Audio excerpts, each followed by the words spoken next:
Uno de los temas del desarrollo económico y social de América Latina en los últimos 15 años que más interés ha despertado es este fenómeno de la reducción de la desigualdad del ingreso en una región que ha sido tradicionalmente muy desigual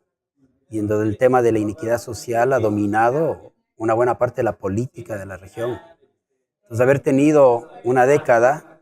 en donde la desigualdad de ingreso cae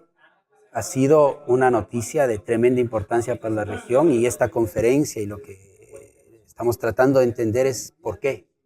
qué está detrás de ese fenómeno. Y hay algunos factores que llaman la atención. Uno que a mí en particular me ha llamado mucho la atención es que la desigualdad del ingreso cayó en un periodo en el que también cayeron los retornos a la educación, particularmente los retornos de la educación terciaria. Entonces, los ingresos de los trabajadores en particularmente se volvieron menos desiguales. Eh, los salarios de los trabajadores más educados con educación terciaria se acercaron a los salarios de los trabajadores menos educados. Y ello eh, tuvo un movimiento muy parecido a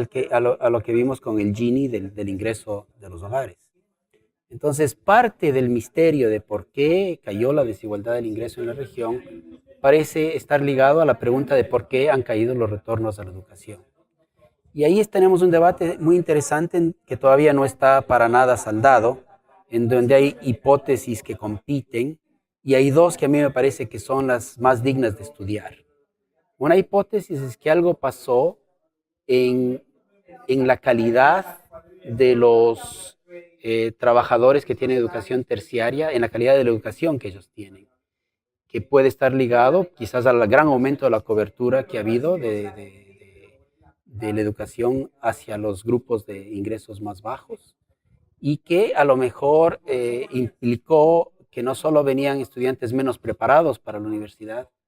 porque venían de escuelas primarias y secundarias de menor calidad, sino que también entraron a programas y a programas educativos en donde o estudiaban carreras de menor remuneración o estuvieron en programas de menor calidad. Entonces, este fenómeno que Nora Lustig llama la aparente degradación de la calidad de la educación terciaria puede ser parte de la historia de por qué en la región hemos experimentado este descenso en los retornos a la educación. Y la otra hipótesis, y con esto termino, que también a mí me parece muy interesante, es la de que los retornos a la educación están cayendo porque nuestras economías se han ido desarrollando hacia actividades, se han ido especializando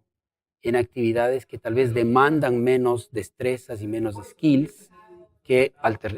actividades alternativas. Si esto es lo que está pasando en la región, es decir, que la región se está moviendo hacia un modelo de actividad económica menos intensiva en conocimiento y en destrezas, entonces si eso fuese cierto, la reducción de la desigualdad podría ser más bien una muy mala noticia para la región. Sí, yo creo que ahondando en lo que decías, Augusto, una de las preguntas fundamentales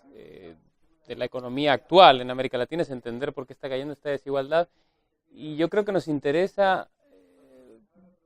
fundamentalmente porque queremos entender hasta qué punto esta caída es una buena noticia o es una mala noticia, hasta qué punto esta caída de la desigualdad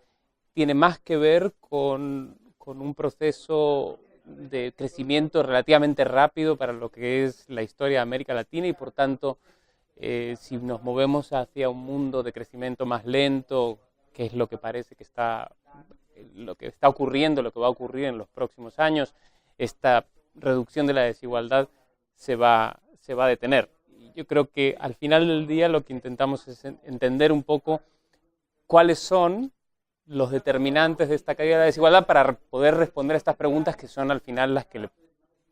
son de fundamental importancia para el policy maker que quiere entender cómo reducir la desigualdad, pero cómo reducir la desigualdad probablemente de una manera sana, de una manera que sea compatible con un crecimiento robusto y un crecimiento de la productividad fuerte. Yo creo que todavía estamos lejos de tener la respuesta definitiva. Creo que hemos concluido y cada vez nos movemos, estamos más convencidos de que hay algunos factores de demanda de trabajo que están detrás de esta caída de la desigualdad, y a la vez de la caída de los retornos a la educación. Lo que no está todavía muy bien determinado es cuáles son esos factores de demanda, si tienen que ver con el boom de los commodities, o tienen que ver con otras fuerzas de mercado. Y ahí es donde estamos investigando y esperamos tener más respuestas próximamente.